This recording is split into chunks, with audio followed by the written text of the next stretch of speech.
with the bailiff. Go back with the bailiff right now. Your version of this is that it wasn't your gun.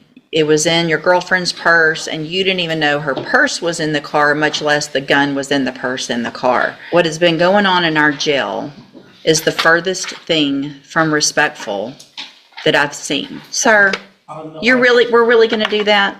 Mr. Smith was generous. The fact is, you could have been enhanced to a second-degree felony because of your history, and you're lucky you weren't.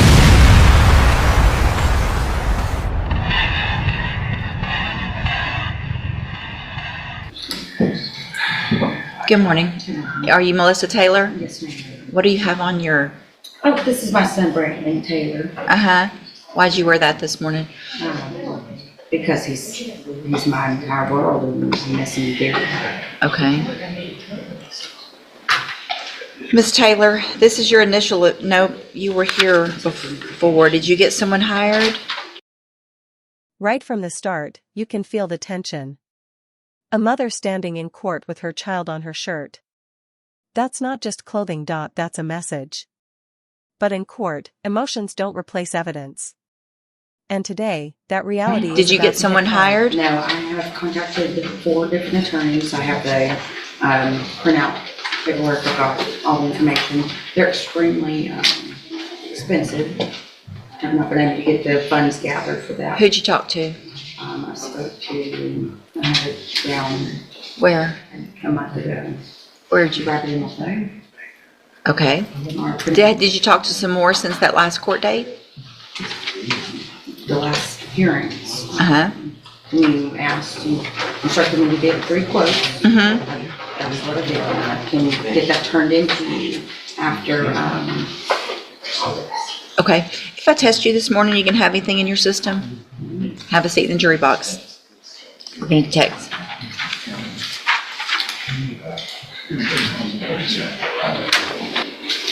Ms. Taylor, you tested positive for amphetamines, methamphetamines, and ecstasy.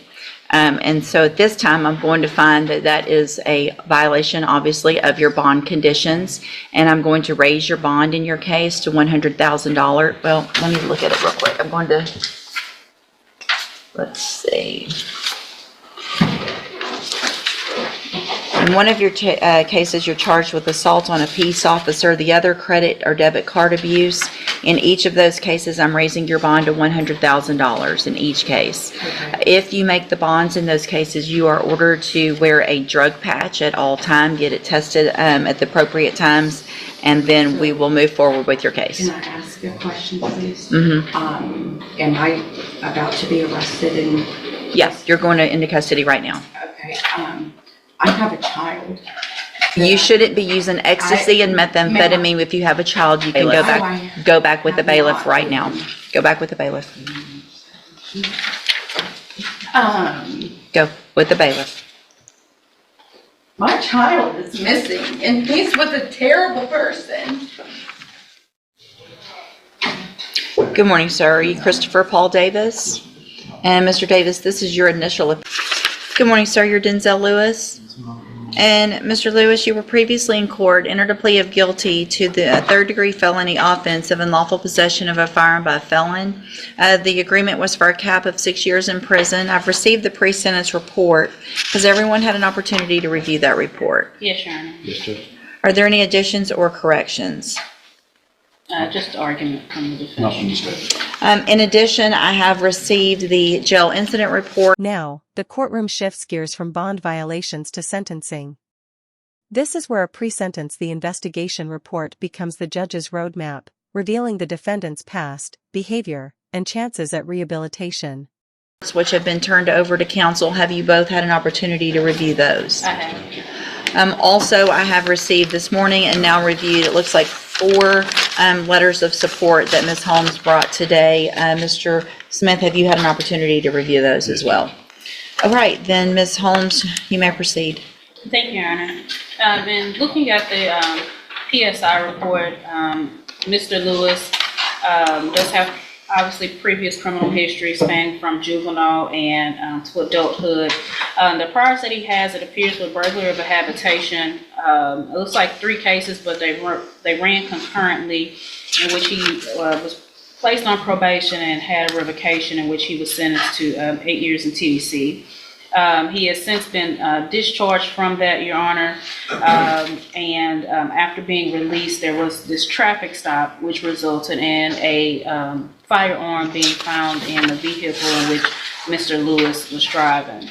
Obviously, in reading his response to the PSI officer, I would allow him to elaborate more on that. Obviously, he did plead guilty to the offense, taking responsibility, and we are seeking probation in this case, Your Honor.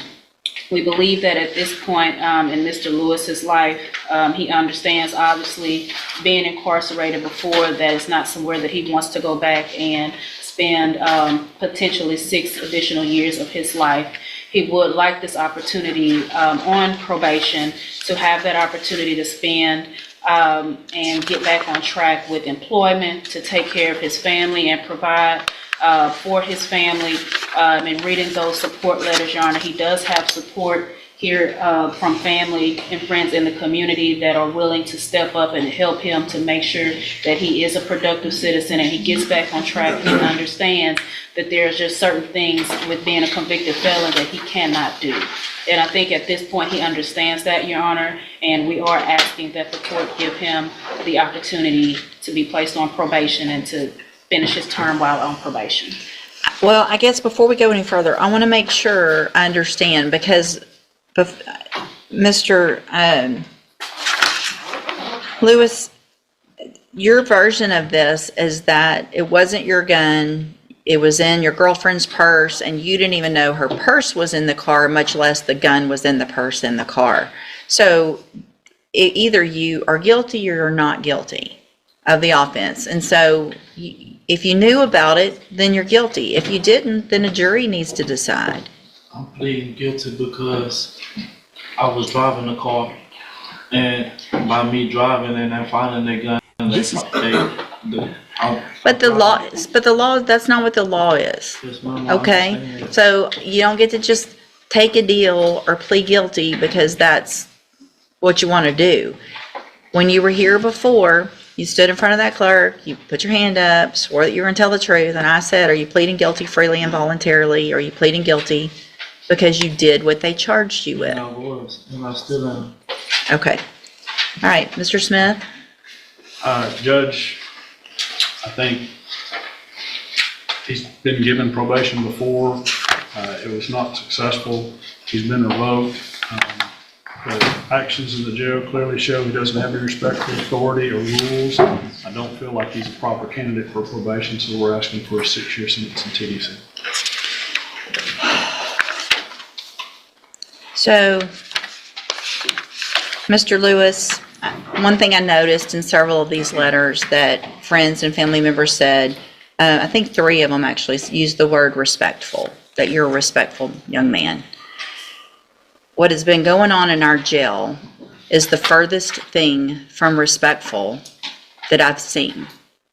The number of times, and the fact that I have to say this out loud, the number of times that you choose to masturbate in front of the officers on purpose is ridiculous.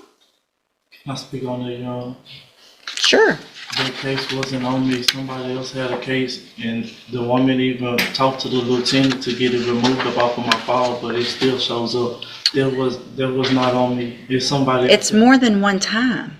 So hold on. So on April 14th, let's just go through them. On April 14th, you were in trouble for not being in your bunk, that you had been given several orders to go to your bunk. You proceeded to walk around yelling, "Bitch, stop talking to me." So that's from April 14th, last week.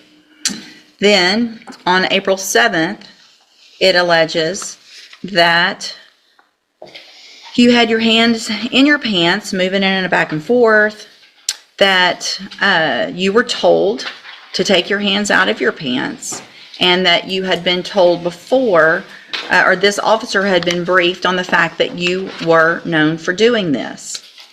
Your response, according to this, is that that person should have asked the officers how big your penis, anyway. Since they want to be talking about you, they should have told them about that too. Then, on March 25th, before that, a week, so another officer, and these aren't the same officers. It's not the same person saying the same thing about you. Somebody has some vendetta against you. So on March 25th, started to do rounds. Notice that you were watching the person doing rounds. Had his hand over his midsection as if he was rubbing on himself. March 18th, another different officer.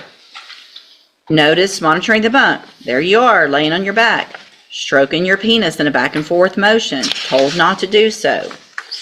January 24th, 2025, you're in trouble for walking around.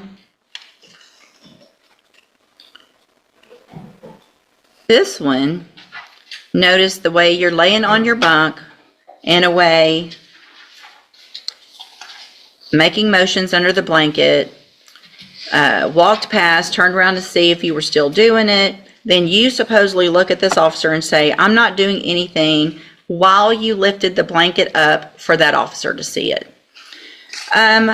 January 4th, another time, being told to be quiet, do what you're supposed to do, didn't do it that day. December 29th, another issue of not following the rules. December 17th, another infraction for arguing and not following the rules. So if there was one time when they got the wrong person, that's one thing. That's over and over again, you disrespecting female officers who are in there just doing their job. I don't know, sleep on my back.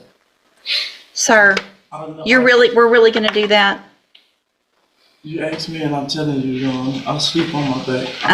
I have sisters, I have a mama, I don't do that. Them people write whatever they... They're making this up on you? That's terrible of them to do that. If you look at my cases report, ma'am, I don't have any cases on none of that. I don't have any time, I'm not on no restriction on none of that. Okay. Up in the county. You were off parole, the way I do the math, less than a I was on year. parole. So you did your whole 8 years? Yes, ma'am. What'd you do in prison to have to do your whole 8 years? I was in city, For doing what? just tattooing, contraband. Not following the rules while you're in prison. I'm going to find that you previously entered your plea of guilty freely and voluntarily. Find sufficient evidence to find you guilty, and at this time find you guilty of unlawful possession of a firearm by a felon. Sentence you to a term of 6 years in the institutional division of the Texas Department of Corrections. You will receive credit on that sentence for any time that you've been in custody that the law gives you the right to receive. I'm handing you the trial court certification that shows this was an agreement that I followed, and so you've waived your right to appeal, and you're lucky that this was the agreement. Mr. Smith was generous. The fact is, you could have been enhanced to a second-degree felony because of your history, and you're lucky you weren't. I have also handed you a written admonishment regarding your ineligibility to possess a firearm or ammunition. Obviously, you know this, but I'm required to read this to you. Because of the judgment entered against you, you're ineligible under Texas law to possess a firearm or ammunition. Possession of a firearm or ammunition could lead to charges against you. Firearm is a legal term, and you should read